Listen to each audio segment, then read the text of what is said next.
3 வருஷம் முன்னாடி இவ என்கிட்ட வந்தா லட்சுமி. ஒரு நாள் காலையில வாக்கிங் போகும்போது அடிபட்டு கீழே கிடந்தா. எடுத்துட்டு வெட்டினரி ஹாஸ்பிட்டலுக்கு போய் அங்க காட்டினா இவ தேர மாட்டா, எடுத்துட்டு போயிடுங்கன்ட்டாங்க. அது தேருமா தேராதான்றது முடிவு பண்ண வேண்டியது நீங்க இல்ல டாக்டர், அது கடவுள் அப்படின்னு சொல்லிட்டு கூட்டிட்டு வந்து, அதாவது தொப்புள் கொடியோட எடுத்துட்டு வந்தோம். இன்னைக்கு வந்து லட்சுமிக்கு 3 வயசு ஆகுது. 3 பொங்கல் பாத்துட்டா.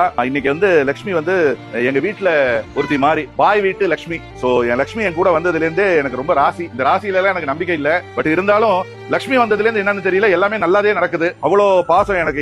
என் வீட்டுல என் பொண்ணு மாதிரி. இவ எப்படி எனக்கு ஒரு பொண்ணோ அது மாதிரி லட்சுமி எனக்கு ஒரு பொண்ணு. அதே மாதிரி என் பேரனுக்கும் லட்சுமி ரொம்ப பிடிக்கும். இதுக்கு பிடிச்சது வந்து பாத்தீங்கன்னா ரஸ்க். காலையில நான் டீயோட ரஸ்க் சாப்பிடுவேன்னா அப்படியே லட்சுமியும் ரஸ்க் சாப்பிட்டு பழகிட்டா. ரஸ்க் ரொம்ப பிடிக்கும். எங்க லட்சுமி வந்ததுக்கு அப்புறம் எங்க வீட்டுல யாருமே பீஃப் சாப்பிடுறது இல்ல. லட்சுமிக்காக வந்து பீஃபை நாங்க வந்து சாக்ரிஃபைஸ் பண்ணிட்டோம். வாங்க, பொங்கலோ பொங்கல், பொங்கலோ பொங்கல்.